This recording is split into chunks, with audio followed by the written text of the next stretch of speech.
Hey, boys and girls, my name is Miss Cooper, and I teach third grade at a school called Lewisburg Elementary. And I actually went to school with your teacher when we were in college. And let me just tell you, she is so awesome. You are so lucky to have her. So, I'll be your VIP reader today. And the first book I'm going to read is called How Full Is Your Bucket? This is one of my class's favorites. It's written by Tom Rath and Mary Reckmeyer, and it's illustrated by Mari J. Manning. All right, here we go. Felix was putting one of the last blocks on his tower when his little sister came in. "I want to build with you," she said. Felix scowled. "Go away, you're too little."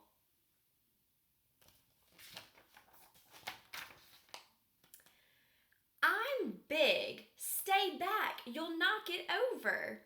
"I can be very careful. Go play with your baby toys, Anna." Thwack.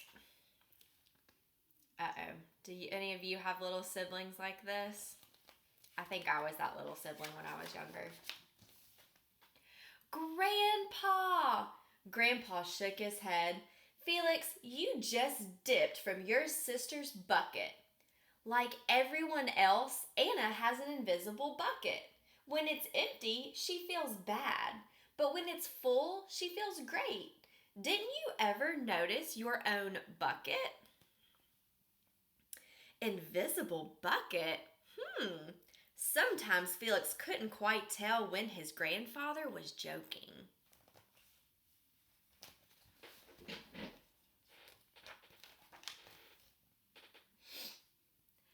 But the next morning when Felix woke up, there it was, a small gray bucket floating above his head. You see it? When Felix came down to have breakfast, his mom was in a hurry.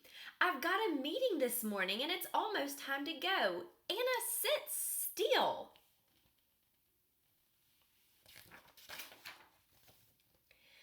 Felix slipped and Choco Wheat scattered across the floor. "Felix," yelled his mom, "you should have used the stool to reach that." Felix could feel his bucket tip and big invisible drops spilled out. Drip, drip. "Ha ha," Anna laughed as she crunched the cereal with her shoe. Drip. "Get the broom and clean that up before you miss the bus," scolded Mom. With the school bus honking, Felix quickly swept up the Choco Wheats and grabbed the last blueberry muffin. But before he could even take one bite, Buster jumped up and grabbed the muffin from his hand. Drip. "Hey, look at Felix's new backpack. My baby brother has one just like it." Drip. "Psst, Felix, psst." Drip. "Watch out, shrimp." Drip. It was still morning and Felix's bucket felt almost empty. So here's his bucket. It's looking pretty empty. As he watched his classmates walk into the room, he secretly hoped they would trip and fall. That's what it feels like when you have an empty bucket. Felix slumped into his seat and waited for something else bad to happen. Mrs. Bumblenickle walked slowly up to his desk and handed him a paper. He could hardly bear to look. "Felix, you wrote a wonderful story. Would you please share it with the class?" Felix grinned and felt a big drop land right in his bucket. Drop. Drop, plop, plink, drop. The Gigantosaurus who wanted a pet by me, Felix.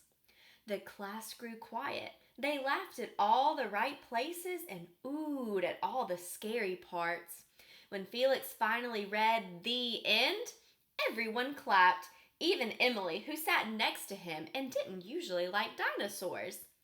Felix felt a whole shower of drops land in his bucket. Maybe the day wouldn't be so bad after all.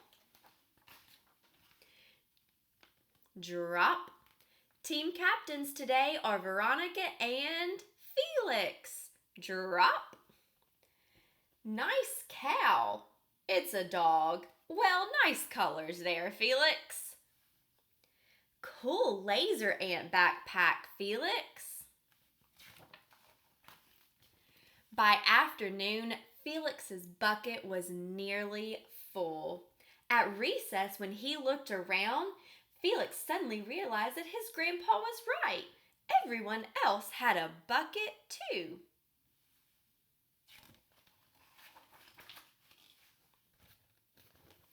Drop, drop, let me help you. Drop, drop, here's your baseball. Catch. Thanks, dude. Drop, drop. Hi, I'm Felix. First day? Yes, I'm Amir. The strange thing was that for every drop he helped put in someone else's bucket, he felt another drop in his own bucket. When Felix burst in the door after school, he shouted, "You were right, Grandpa. I do have a bucket, and I understand how it works." Then he saw Anna's torn doll. "Bad dog," he almost scolded, but then he thought, dogs might have invisible buckets too. "Your doll will be okay, Anna," said Felix. "Mom will fix her." Until then, do you want to help me build the tallest building in the world with my blocks? And so they did. And look at their buckets. They're filling with more drops. The end. Well, I hope you enjoyed our story. Remember, it's called How Full is Your Bucket? And when you're helping others out and you're doing nice things for them, you're not only filling their bucket, but you're also filling yours. So remember to be a bucket filler all the time. All right, boys and girls, I hope you enjoyed that story. Bye.